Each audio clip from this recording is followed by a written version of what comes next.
মাধ্যমে লক্ষ্য করেছেন যে রিসেন্ট দক্ষিণ ত্রিপুরা জেলার জুলাইবাড়ি ব্লকের অন্তর্গত রামরাইবাড়ি উচ্চ বিদ্যালয়ে ছাত্রছাত্রীরা শিক্ষক বদলির প্রতিবাদে যে বিক্ষোভ আন্দোলনে অংশগ্রহণ করেছিল, সেখানে অভিযোগ এসছে যে ছাত্রছাত্রীরা পুলিশের দ্বারা হয়েছে, তারা অত্যাচারিত হয়েছে।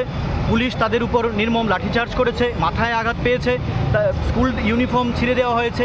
এটা ছাত্রছাত্রী এবং বিভিন্ন সামাজিক মাধ্যমে অভিযোগ আমরা দেখতে পেলাম এবং তাতে গুরুতর ছাত্রছাত্রীরা আহত এবং অনেকে হাসপাতালে চিকিৎসাধীনও হতে হয়েছে। তাই আমরা আজকে ডিরেক্টর জেনারেল ও পুলিশের নিকট আমরা এআইডিএসইউ ছাত্র সংগঠনের পক্ষ থেকে এসেছি।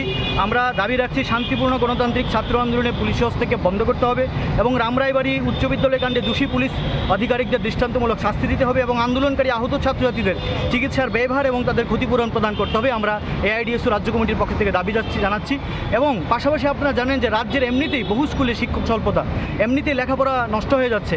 এই বিষয়টা নিয়ে শিক্ষক নিয়োগ অতি দ্রুত করা দরকার, তাই আমরা দাবি জানাচ্ছি। আজকে আমি রামপ্রসাদ আচার্য, রাজ্য সভাপতি এআইডিএসইউ।